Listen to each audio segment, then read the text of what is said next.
السلام علیکم ورحمۃ اللہ وبرکاتہ۔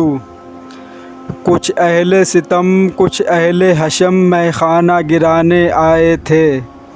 کچھ اہل ستم کچھ اہل حشم میں خانہ گرانے آئے تھے۔ دہلیز کو چوم کے چھوڑ دیا، دیکھا کہ یہ پتھر بھاری ہے۔ زخموں سے جسم گلزار سہی، تم اپنے شکستہ تیر گنو۔ زخموں سے جسم گلزار سہی، تم اپنے شکستہ تیر گنو۔ خود اہل ترکش کہہ دیں گے یہ بازی کس نے ہاری ہے۔ صلی اللہ علیہ وسلم۔ جنازے کو تیز لے کے چلو، اگر وہ نیک ہے تو تم اسے جلد اس کی منزل خیر تک پہنچا رہے ہو، اور اگر وہ گنہگار ہے تو تم ایک بوجھ اپنے کندھوں سے اتار رہے ہو۔ صحیح بخاری صحیح مسلم۔ مرنے والا اپنا معاملہ ختم کر چکا، اب تمہاری ذمہ داری یہ ہے کہ اسے جلد رب کے حضور پیش کرو، چاہے وہ نور کا مسافر ہو یا غفلت کا اسیر۔ جنازے میں تیزی نہ صرف شریعت کا حکم ہے بلکہ احترام بھی ہے، اور زندوں کو بیدار کرنے کا ذریعہ بھی۔ یاد رکھو، میت کے ساتھ جلدی کرنا اس کے ساتھ حسن و سلوک ہے، اس کے حق کی ادائیگی ہے۔ آج وہ جا رہا ہے، کل تم جاؤ گے۔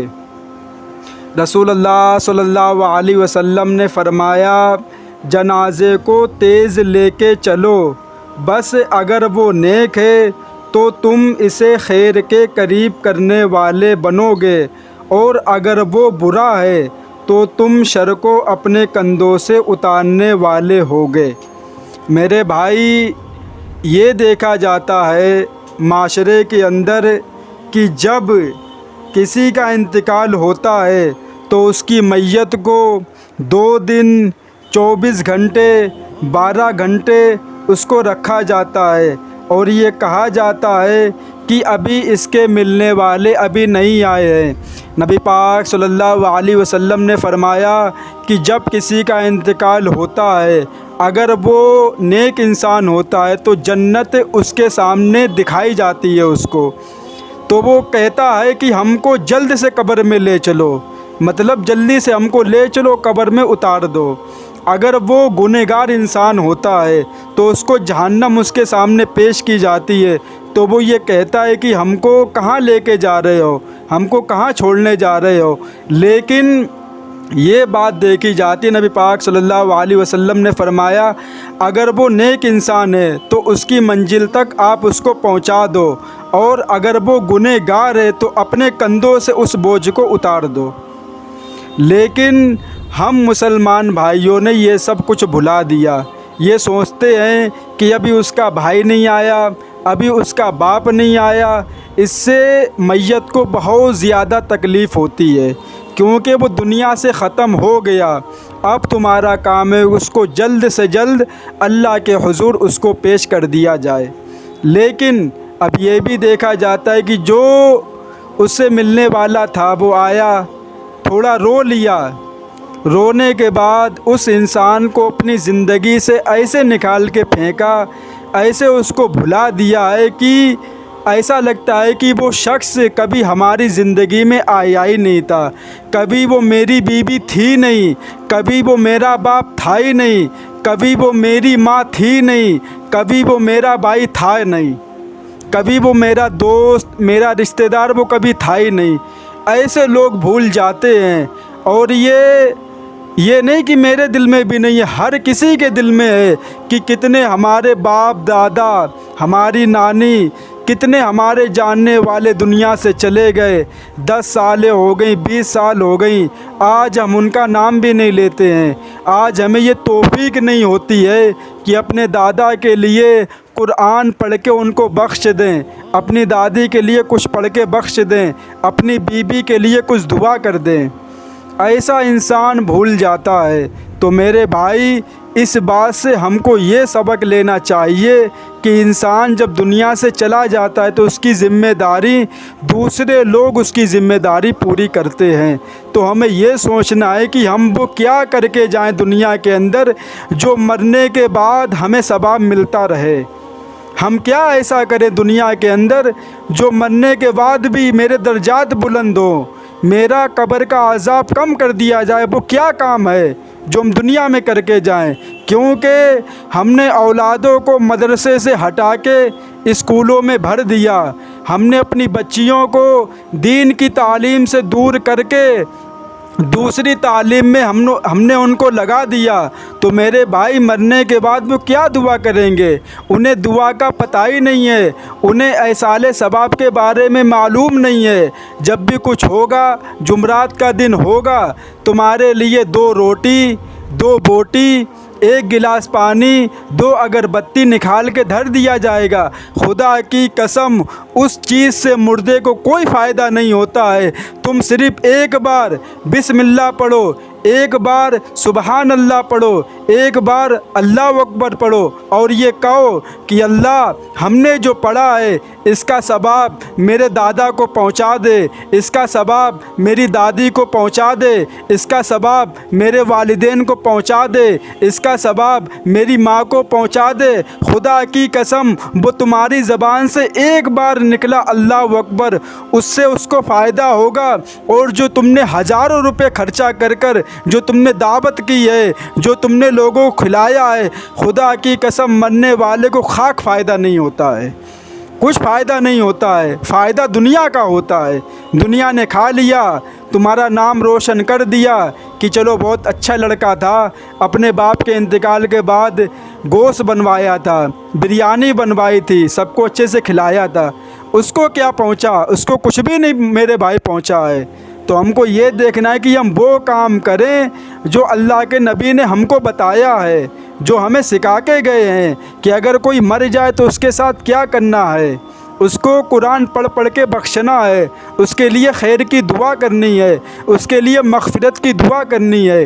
یہ تھوڑی ہے کہ آئے کھائے منہ پہ ہاتھ پھرایا، اچھی بریانی بنی تھی بس چلے گئے۔ تو میرے بھائی یہ صرف اور صرف پیسے کی بربادی ہے، مرنے والے کے کچھ ہاتھ آنے والا نہیں۔ ہاتھ تو اس کے جب آئے گا جب تم کچھ لڑکوں کو بلاؤ اور ان سے کہو کہ میرے باپ کے لیے قرآن پڑھو، میری ماں کے لیے قرآن پڑھو، میری دادی کے لیے قرآن پڑھو اور انہیں بخشو، تب فائدہ ہوگا انہیں کہ چلو میرے لڑکے نے، میرے ناتی نے میرے لیے کچھ بھیجا ہے۔ اور باقاعدہ یہ بولا بھی جاتا قبر کے اندر کہ وہ سوال کرتا اللہ سے کہ اللہ میں تو مر گیا تو یہ میرا عذاب کم کیسے ہوا، میرا درجات یہ بلند کیسے ہوا ہے۔ جب حدیثیں پڑھو گے تو میرے بھائی جب تمہارے باتیں سمجھ میں آئیں گی، اسکولوں میں حدیثیں نہیں پڑھائی جاتی ہیں، مدرسوں میں پڑھائی جاتی ہیں حدیثیں۔ جب وہ شخص سوال کرتا فرشتوں سے کہ ہم نے تو کوئی کام کیا نہیں، تو یہ درجات میرا کیسے بلند ہوا ہے، میرا عذاب کم کیسے کیا گیا ہے، تو فرشتہ کہتا ہے کہ تمہارے بچے نے تمہارے لیے دعا کی ہے، تمہارے بیٹے نے تمہارے لیے قرآن پڑھا ہے، تمہارے ناتی نے تمہارے لیے قرآن بھیجا ہے پڑھ کے اپنے دادا کے لیے۔ تو ان کو دل میں خوشی ہوتی کہ چلو ہمیں کوئی تو یاد رکھے ہے، کوئی تو میرے لیے دعا کرتا ہے۔ یہ دعا تبھی ہو سکتی ہے جب تم اپنے بچوں کو دین کی تعلیم دو گے، جب جا کے ان کو سمجھ میں آئے گا کہ مرنے کے بعد ہمیں کیا کرنا چاہیے۔ اور اگر تم نے کسی بچے کو حافظ قرآن نہیں بنا پایا تو ایک کام کر لو، انشاءاللہ قبر میں جانے کے بعد آپ کو ثواب ملتا رہے گا۔ وہ کام یہ ہے کہ کہیں تم نے مسجد میں کچھ چندہ دے کر مسجد کی دیوار بنوا دی، ٹھیک ہے، یا تم نے مسجد میں لوٹے دے دیے وضو کرنے کے لیے، یا تم نے مسجد میں ٹنکی لگوا دی، یا تم نے کسی مانگنے والے کو کپڑا دے دیا، یا تم نے مدرسے میں پنکھا لگوا دیا، یا تم نے مدرسے میں فریزر لگوا دیا، یا تم نے مدرسے میں لائٹ دے دی، یا تم نے مدرسے میں بچوں کو کپڑے دے دیے۔ جب تک وہ چیزیں استعمال ہوں گی، کوئی انسان اس لائٹ کے نیچے بیٹھ کر قرآن مجید کی تلاوت کرے گا، تم کو ثواب ملے گا۔ مسجد کے اندر آپ نے پنکھا لگوا دیا، کوئی نمازی اس پنکھے کے نیچے نماز پڑھے گا، اس سے راحت محسوس کرے گا، آپ کو ثواب ملتا رہے گا۔ آپ نے مسجد میں باتھ روم بنوا دیا، لوگ اس سے فائدہ اٹھائیں گے، آپ کو ثواب ملتا رہے گا مرنے کے بعد۔ یہ کچھ کام ہیں جو انسان کے مرنے کے بعد بھی ان کو ثواب پہنچتا رہتا ہے۔ اگر آپ نے کسی کو کوئی کپڑا دے دیا پہننے کے لیے، جب تک وہ کپڑا پہنے گا، ایک دھاگا، یہ بھی سنا ہے بڑے بڑے علماء ہیں جو یہ بتاتے ہیں کہ ایک دھاگا، جو چھوٹا سا دھاگا ہوتا ہے جو کپڑا جس سے سلا جاتا ہے، اگر وہ دھاگا اس کے بدن پہ لگا رہے گا، مطلب کپڑا پورا سڑ گیا، پورا گل گیا، ایک دھاگا اس کے بدن پہ لٹکا ہے، جب بھی تم کو ثواب ملتا رہے گا قبر کے اندر، جب تک وہ اس سے فائدہ اٹھائے گا۔ تو میرے بھائی کوشش یہ کریں کہ سب سے پہلے اپنے بچوں کو عالم دین بنائیں، انہیں اتنا پڑھا دیں کہ آپ کے جانے کے بعد وہ آپ کے لیے دعا کریں۔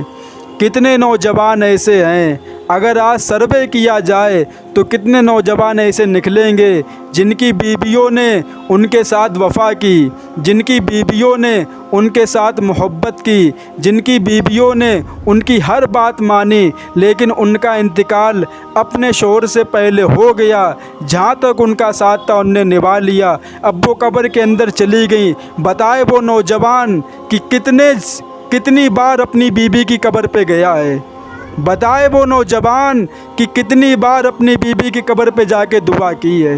بھول گئے، دوسری شادی ہو گئی، سب بھلا دیا کہ وہ کتنا میرا خیال کرتی تھی، کتنی وفا کرتی تھی مجھ سے، کبھی اونچی آواز میں بات نہیں کی، کبھی مجھ کو گالی نہیں دی، ہر چیز پیار سے سہتی تھی، لیکن آج اس نے تو اپنا فرض نبھا دیا، لیکن ہم لوگوں نے اپنا فرض نبھا نہیں پایا۔ سالیں ہو جاتی ہیں، 10-20 سالیں، 2 سالیں، نوجوان کو یہ توفیق نہیں ہوتی کہ اپنی بیوی کی قبر پہ جا کے کچھ دعا مانگ لیں کہ اللہ اس نے میرے ساتھ جو سلوک کیا اس کے صدقے میں اس کو معاف کر دے، یہ بہت نیک تھی، لیکن اللہ جہاں تک تو نے میرا ساتھ بتا تھا، جہاں تک ساتھ نبھانا تھا اس نے نبھا لیا، یہ مجھ سے پہلے چلی گئی، اللہ تو اس کو معاف کر دے۔ کون نوجوان ہے بتائے جو اپنی بیوی کے لیے دعا کرتا ہے؟ کسی کو فرصت نہیں ہے، سب اپنی زندگی میں مشغول ہیں۔ تو میرے بھائی جو ہمارے ساتھ رہے لیکن وہ ہم سے پہلے دنیا سے چلے گئے، تو ہم کو ان کے بارے میں بھی سوچنا ہے، ان کے لیے دعا کرنی ہے، نماز پڑھنی ہے، ان کو یاد رکھنا ہے، ان کی قبروں پہ جانا ہے۔ قبر پہ اب یہ نہیں ہے کہ ہاتھ اٹھا کر ان سے مانگنا شروع کر دیں کہ دادا جی ہمیں روزگار دلا دو، میری شادی کروا دو، نہیں، یہ نہیں، یہ شرک ہے۔ آپ جائیں، قبر کے سرہانے کھڑے ہوں، جہاں پر موڑ ہوتا ہے قبر کا، وہاں پہ کھڑے ہو کے سورہ بقرہ کا پہلا رکوع پڑھیں جو پہلے پارے میں ہے، پھر جدھر پائیں ہوتے ہیں ادھر کھڑے ہوں اور سورہ بقرہ کا آخری رکوع للہ ما فی السماوات و ما فی الارض، یہ والا رکوع پڑھ کے تب اللہ سے دعا کریں ان کے لیے، یہ نہیں کہ ہاتھ اٹھا کے ان سے ہی مانگنے لگ جاؤ۔ آج تک یہ بھی دیکھا جاتا ہے کہ جو نیک انسان تھا دنیا میں، جیسے بابا تھے نماز پڑھتے تھے، وہ مر گئے، اب لوگ کیا کرتے ہیں قبر پہ جا کے ان سے ہی مانگنے لگتے ہیں۔ میرے بھائی تمہیں کیا پتہ ہے کہ ان کے ساتھ قبر میں کیا ہو رہا ہے؟ اتنا نہیں انسان کے سمجھ میں آتا ہے کہ جب وہ لیٹے ہوئے تھے تمہارے سامنے، جب تو وہ نہیں بول پا رہے تھے، جب تو وہ نہیں سن پا رہے تمہاری باتیں، لیکن جیسے ہی وہ قبر کے اندر گئے وہ سننے بھی لگے، وہ دیکھنے بھی لگے، وہ حاجت بھی پوری کرنے لگے۔ یہی ہیں مشرک لوگ جو اللہ کو چھوڑ کر کسی اور کو مشکل کشا سمجھتے ہیں۔ تو میرے بھائی ان چیزوں سے بچیں، اور جو میں نے آپ کو کام بتائے یہی سیدھا راستہ ہے اور یہی ہمارے نبی ہم کو بتا کر گئے ہیں، تو انہی چیزوں پہ عمل کریں، اللہ کی قسم ہماری زندگی خوشحال ہو جائے گی۔ جو ہم سے پہلے دنیا سے چلے گئے ان کے لیے بھی دعا کرے، ہم جھوٹ نہیں بولیں گے۔ اب اپنی بات بھی کر دیتے ہیں کہ جب جب ہم نماز پڑھتے ہیں اور جب جب دعا کے لیے ہاتھ اٹھاتے ہیں، سب سے پہلے جو میرے منہ سے نام نکلتا وہ نکلتا میرے دادا کا، کہ اللہ میرے دادا کی مغفرت فرما، اس کے بعد میری دادی، اس کے بعد میری نانی، اس کے بعد جو جتنے رشتہ دار ہیں میرے، جیسے میری بڑی امی اور بہت سے رشتہ دار جو دنیا سے چلے گئے، اللہ کی قسم اللہ کو گواہ بنا کر میں یہ بات کہتا ہوں کہ میں سب کے لیے دعا کرتا ہوں کسی کو نہیں بھولا ہم نے، کیونکہ یہ وہی کام کر سکتا ہے جس نے اللہ کو یاد رکھا ہے، اور جس نے اللہ کو بھلا دیا سمجھو اس نے سب کچھ بھلا دیا۔ جب تم نماز ہی نہیں پڑھو گے، جب تم دعا ہی نہیں مانگو گے تو میرے بھائی پھر تمہیں کون یاد آئے گا؟ جب تم ہاتھ اٹھاؤ گے دعا کے لیے تو تمہیں یہ محسوس ہوگا کہ میری دادی دنیا میں نہیں ہے، چلو ان کے لیے دعا کرتے ہیں، میرے دادا دنیا میں نہیں ہے، چلو ان کے لیے دعا کرتے ہیں، میری نانی دنیا میں نہیں ہے، چلو ان کے لیے دعا کرتے ہیں۔ جب تم نماز ہی نہیں پڑھو گے تو میرے بھائی، جب نماز ہی نہیں پڑھو گے دعا کہاں سے مانگ لو گے؟ اس کے لیے پاک صاف رہنا پڑے گا، اس کے لیے جگہ دیکھنی پڑے گی کہاں پر دعا مانگے۔ لیکن جب انسان نماز پڑھتا ہے دعا ہی مانگتا ہے۔ اب ایسے خالی کوئی دعا مانگے گا لوگ کہیں کیا کر رہا ہے، نہ نماز پڑھی نہ کچھ دعا مانگ رہا ہے، تو انسان شرم کے مارے خود نہیں مانگتا ہے۔ لیکن جو نماز پڑھتا ہے وہ خود بخود دعا مانگتا ہے، کیوں کہ فرض نماز کے بعد دعا مانگنا فرض ہے، تو وہ تو ہر کوئی مانگتا ہے۔ تو میرے بھائی جب آپ نماز پڑھیں گے تبھی آپ کو دعا کی توفیق ملے گی۔ اور ان لوگوں سے گزارش ہے کہ جن کے باپ دادا دنیا سے چلے گئے میرے بھائی، ان کو مت بھلاؤ، ان کو یاد رکھو، ان کے لیے جمعرات کو کھانا مت نکالا کرو، ان سے کوئی فائدہ نہیں ہوتا ان کو۔ ہم نے کیا بولا تھا؟ تم ایک بار صرف کہہ دو اللہ اکبر، ایک بار کہہ دو سبحان اللہ، ایک بار کہہ دو الحمدللہ، پاک ہو یا ناپاک ہو، وضو ہو یا نہ ہو، کہیں پر بھی ہو، اس سے مطلب نہیں ہے، کہیں پر بھی تم کچھ بھی کر رہے ہو، بس ایک بار پڑھ کے اور ہاتھ اٹھا کر یہ کہہ دو کہ اللہ اس کا ثواب دادی کو پہنچا دے۔ تمہارے کہنے میں دیری ہو سکتی ہے لیکن اللہ کے کام میں دیری نہیں ہو سکتی ہے۔ تم جیسے ہی بولو گے فوراً ان کو ثواب پہنچ جائے گا۔ پھر وہ پوچھتے بھی ہیں کہ یہ کیسے ہوا ہے، تب فرشتے بتاتے بھی ہیں کہ تمہارے بیٹے نے تمہارے لیے قرآن بھیجا پڑھ کے، اس کے بدولت تمہارا عذاب کم کیا گیا ہے۔ اور یہاں تک بھی سنا ہے اگر کسی کا باپ بہت بڑا، بس آخری بات کر کے بات ختم کروں گا، کہ اگر کسی کا باپ بہت بڑا گنہگار تھا، بہت بڑا، اس نے دنیا میں توبہ نہیں کی، اب وہ مر کے چلا گیا، اس کی اولاد اگر مسلسل 40 دن تک اس کے لیے دعا کرے مغفرت کی، 40 دن تک، اب یہ بات کہاں تک صحیح ہے اور کہاں تک غلط ہے؟ جو بڑے بڑے علماء ان کے میں نے سنا تھا یہ بات کہتے ہوئے کہ اگر 40 دن تک لگاتار بیٹا اپنے باپ کے لیے دعا کرے تو خدا کی قسم اللہ تعالیٰ اس انسان کی مغفرت کر دیتا ہے، انسان کی مغفرت ہو جاتی ہے۔ کہ اگر کوئی اس کی اولاد 40 دن رو رو کے دعا کرتی رہے اپنے باپ کے لیے، ایک دن ناگا نہ کرے، چھوڑے نہ، 40 دن یا 50 دن ایسے ہی کچھ بتا رہے تھے، اگر وہ دعا کرتا رہے تو اللہ تبارک و تعالیٰ کی رحمت جوش میں آتی ہے اور کہتا کہ جا ہم نے تیرے باپ کو معاف کر دیا، ہم نے تیرے باپ کو معاف کر دیا، جا تو خوش ہو جا کے میرے بندے، تو نے بہت دعا مانگی۔ لیکن اللہ خود کہتا ہے کہ جب کوئی بندہ میرے سامنے ہاتھ پھیلاتا ہے تو ہم کو شرم آتی ہے کہ اپنے بندے کو خالی ہاتھ کیسے لوٹائیں۔ اللہ خود کہتا ہے کہ ہم کو شرم محسوس ہوتی ہے کہ کوئی میرا بندہ میرے سامنے ہاتھ پھیلائے اور ہم اس کو خالی ہاتھ واپس لوٹا دیں۔ تو میرے بھائی اپنے بزرگوں کے لیے دعا کریں، ان کے لیے انہیں دعا کی ضرورت ہے، کیونکہ وہ دنیا سے چلے گئے، اب وہ نہ نماز پڑھ سکتے ہیں، نہ صدقہ کر سکتے، کچھ بھی نہیں کر سکتے ہیں۔ جو کچھ کریں گے ہم زندہ ہم ہی کر سکتے ہیں، کیونکہ ہم اس کو پڑھ پڑھ کے بخشیں گے، اللہ تعالیٰ ان کو پہنچاتا رہے گا، ان کا فائدہ ہوتا رہے گا۔ تو میرے بھائی یہ چیزیں تھیں جو میں نے آپ حضرات کو سامنے بیان کی۔ اللہ تعالیٰ سے دعا ہے اللہ تعالیٰ ان باتوں پہ ہم سب کو عمل کی توفیق عطا فرمائے۔ وآخر دعوانا والحمد للہ رب العالمین۔